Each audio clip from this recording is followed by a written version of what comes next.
રાજ્યમાં ગુનાહિત પ્રવૃત્તિઓ સતત વધી રહી છે। તમે ઉઠી અને જો છાપું ચેક કરો તો તમને ખબર પડે કે કેટલી હત્યાઓ થાય છે, કેટલી કહેવાય છે ગુનાહિત પ્રવૃત્તિઓ છે અને ખાસ કરીને અસામાજિક તત્વો છે એનો આતંક કેટલો બધો છે। જે સુરક્ષિત ગુજરાત હતું હાલ તેની પરિસ્થિતિ બદલાઈ રહી છે। સુરક્ષિત ગુજરાત થઈ ગયું છે કારણ કે છેલ્લા ઘણા સમયથી એવા અહેવાલો સામે આવે છે કે એક જ દિવસમાં મહિલાઓ સાથે 8 દુષ્કર્મ થાય છે। એટલે ઘણા બધા પ્રશ્નો ઉઠી રહ્યા છે કાયદો અને વ્યવસ્થાની સ્થિતિ ઉપર। ખાસ કરીને જે પ્રમાણે અત્યારે વાત કરવી છે, દિવાળીનો પર્વ ચાલી રહ્યો છે અને આ બધાની વચ્ચે રાજકોટમાં છે કહેવાય છે કે ગઈકાલ રાત્રે એટલે કાળી ચૌદસની રાત છે, ક્યાંક રક્ત રંજીત થઈ છે। એક સાથે 3 હત્યાઓ થઈ છે અને આ વિશે જ આજે વાત કરવી છે। આપણી સાથે જોડાઈ ગયા છે અમારા સંવાદદાતા સાહિલ સપા। તેમની પાસેથી સમજવું છે કે સાહિલ, જે ગઈકાલે ઘટના બની, શું હતી સમગ્ર ઘટના? જી ચોક્કસથી ભગવતી, જે રીતના વાત કરું કે ગઈકાલે રાત્રિના સમય છે તે શહેરના આંબેડકર નગરની અંદર છે તે ઘટના સામે આવી છે। આ ઘટનાની અંદર કંઈક બનાવ એવો હતો કે જે ગાડી અથડામણ થયા બાદ છે તે બે જૂથો વચ્ચે જે રીતના માથાકૂટ થઈ હતી ને આ માથાકૂટની અંદર છે તે સામસામા બે જૂથો અથડાયા હતા ને જેમાં 3 જેટલા વ્યક્તિઓની હત્યા છે તે કરી દેવામાં આવી છે। જ્યારે એક પક્ષ તરફથી બે સગા ભાઈની હત્યા થઈ છે, જેનું નામ સુરેશ વસરામભાઈ પરમાર છે, જ્યારે બીજા ભાઈનું નામ વિજય વસરામભાઈ પરમાર છે, જ્યારે સામા પક્ષે અરુણ બારડ નામના વ્યક્તિની છે તે હત્યા થઈ છે। સામસામી હત્યાના કેસો પણ નોંધાયા છે। જે રીતે આ દ્રશ્યો દેખાડીશ, આ ઘટના સ્થળના દ્રશ્યો છે, જે આ એ જ ઘટના સ્થળના દ્રશ્યો છે કે જે આગળ આ ઘટના છે તે ગઈકાલે રાત્રિના સમયે બની હતી।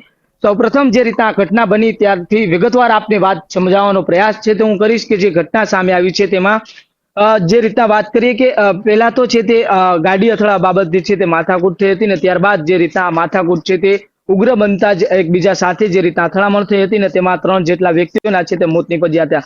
તમામ વ્યક્તિઓ જે આ ઘટના બની ત્યારે ઈજાગ્રસ્ત થયા હતા। ત્યારબાદ તે ઈજાગ્રસ્તોને રાજકોટ સિવિલ હોસ્પિટલ ખાતે છે તે ખસેડવામાં આવ્યા હતા। ત્યારબાદ રાજકોટ સિવિલ હોસ્પિટલ ખાતે સારવાર દરમિયાન એક બાદ એક વ્યક્તિનું છે તે મોત સામે આવ્યું હતું। સૌપ્રથમ જે રીતના સુરેશ વસરામભાઈ પરમારનું મૃત્યુ છે તે થયું હતું। ત્યારબાદ જે તેમના જ સગાભાઈ વિજયભાઈ વસરામભાઈ પરમારનું છે તે મૃત્યુ સામે આવ્યું હતું। ત્યારે સામા પક્ષે અરુણ બારડ નામના વ્યક્તિનું છે તે મૃત્યુ થયું હોવાની વિગતો છે તે સામે આવી હતી। સમગ્ર રાત દરમિયાન છે તે ખૂબ જ પોલીસ બંદોબસ્ત છે તે ઘટના સ્થળે અને રાજકોટના સિવિલ હોસ્પિટલ ખાતે છે તે ખડકી દેવામાં આવ્યો હતો। ડીસીપી, એસીપી સહિતનો પોલીસ કાફલો છે તે ઘટના સ્થળે પહોંચ્યો હતો। જે રીતના બનાવની જે જાણ થતાની સાથે જ છે તે ખૂબ જ તંગદલી ભર્યો માહોલ છે તે સમગ્ર રાજકોટ ભરની અંદર જોવા મળ્યો હતો, કેમ કે એક જ ઘટનાની અંદર 3 જેટલી હત્યાઓ થઈ હતી। ત્યારે અન્ય પણ એક મહિલા અને બીજા 2 વ્યક્તિઓ પણ છે તે આ ઘટનાની અંદર ઘવાયા હતા। સામસામે જે રીતના છરીના ઘા છે તે મારવામાં આવ્યા હતા।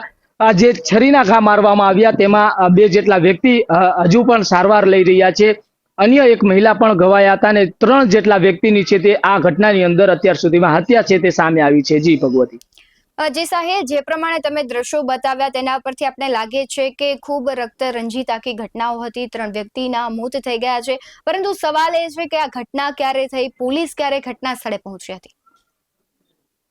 જી ચોક્કસથી, જ્યારે જે ઘટના બની ત્યારબાદ જે પણ જે ઘાયલો હતા તેમને સૌપ્રથમ તો સિવિલ હોસ્પિટલ ખાતે ખસેડવામાં આવ્યા હતા અને ત્યાં જ સૌપ્રથમ છે તે પોલીસ પહોંચી હતી। ત્યારબાદ પોલીસને જાણ થતાની સાથે જ પોલીસ છે તે ઘટના સ્થળે પહોંચી હતી અને પોલીસ દ્વારા બંદોબસ્ત છે તે ગોઠવી દેવામાં આવ્યો હતો, કેમ કે સામસામા બે જૂથો જ્યારે અથડાતા હોય છે ત્યારે સમગ્ર શહેરભરની અંદર છે તે તંગદલી જેવો માહોલ છે તે સર્જાતો હોય છે। ત્યારે પોલીસ બંદોબસ્ત છે તે હજુ પણ જે યથાવત છે તે જોવા મળી રહ્યો છે। જે ઘટના સ્થળ છે ત્યાં પણ પોલીસ બંદોબસ્ત છે। સિવિલ હોસ્પિટલ ખાતે જ્યાં પોસ્ટમોર્ટમ રૂમ આવેલું છે ત્યાં પણ હજુ પોલીસ બંદોબસ્ત યથાવત જોવા મળી રહ્યો છે। સમગ્ર શહેરભરની અંદર આ ઘટનાએ છે તે જે રીતના કહીએ કે એક ચકિત કરી દીધા છે, કેમ કે રાજકોટની અંદર એક તરફ દિવાળીનો તહેવાર ચાલી રહ્યો છે સમગ્ર ભારતભરમાં અને બીજી તરફ રાજકોટની દિવાળીમાં કંઈક ને કંઈક ઘટના છે તે દર વર્ષે બનતી જોવા મળતી હોય છે। ત્યારે આ વર્ષે પણ કાળી ચૌદસની રાતે જે ઘટના સામે આવી છે આ ઘટનાની અંદર 3 જેટલા વ્યક્તિઓના છે તે અત્યાર સુધીમાં મોત સામે આવ્યા છે। જી ભગવત।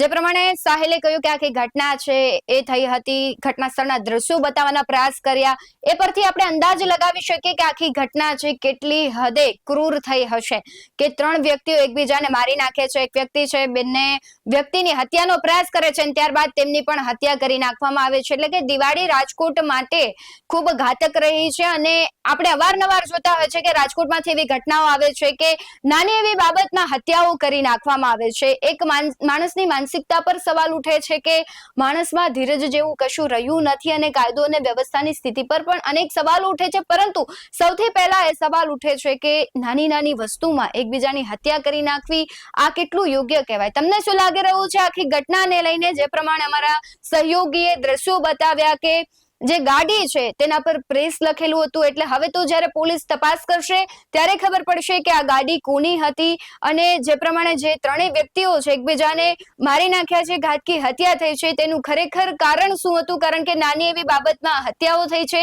ત્યારે તમને શું લાગી રહ્યું છે ગુજરાતના જે ઘટનાઓ બની રહી છે, રાજકોટની આ રક્તરંજિત ઘટનાને લઈને તમારું શું કહેવું છે? કમેન્ટ જરૂરથી કરજો. આવા જ વધુ અહેવાલો સાથે ફરી મળતા રહીશું. તમે અમારી યુટ્યુબ ચેનલને સબસ્ક્રાઇબ કરવાનું, અમને ફેસબુક અને ઇન્સ્ટાગ્રામ પર ફોલો કરવાનું ભૂલશો નહીં. બાકી અવનવી અપડેટ્સ મેળવવા માટે આપ જોતા રહો BS9 ટીવી ન્યૂઝ. નમસ્કાર.